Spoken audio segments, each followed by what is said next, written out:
আমরা মেয়েরা সারাদিন সকলের খেয়াল রাখি, কিন্তু এত কিছুর মধ্যেও নিজেকে যে একটু খেয়াল রাখতে হবে সে কথা ভুলেই যাই।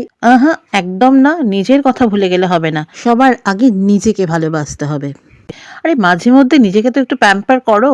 আমি কিন্তু মাঝে মধ্যে নিজেকে প্যাম্পার করি। আমার ঠিক যেরকম ইচ্ছা হয় সেইভাবেই আমি নিজের জন্য নিজেকে সাজিয়ে নিই। যেমন এই থালাটা সাজিয়ে নিলাম। একদম দেখতে পাচ্ছ তো সামনেই কি রয়েছে, ঝাল ঝাল শিম ভর্তা। আর সেই সাথে রয়েছে মসুরির ডাল আর পাঁচমিশালি তরকারি বিট গাজর দিয়ে। সেই সাথে ডিমের অমলেট। উফ! দুপুরের লাঞ্চটা আজকে জমেই যাবে। তো চলো দেখি ঝাল ঝাল শিম ভর্তা কেমন লাগে। আজকে একটু নিজের খাবারটাকে সুন্দর করে সাজিয়ে নিলাম।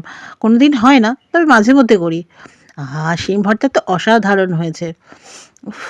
আরে বাবা, একটু মুখে দিয়েই তো বুঝে গেছি। এবার ভাত দিয়ে তো অসাধারণ, একেবারে জমজমাট।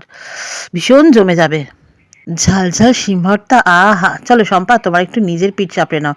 তো এইবারে বুঝতে পারছি অরূপবাবু ঝগড়া হলেই তারপরে আবার ঠিক মানিয়ে নেয়।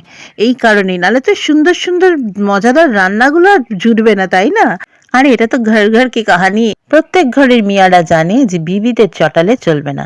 তো চলো, ঝাল ঝাল শিম ভর্তার সাথে একটু কাঁচা লঙ্কা চিবিয়ে দেখি। আহ, জমে গেছে।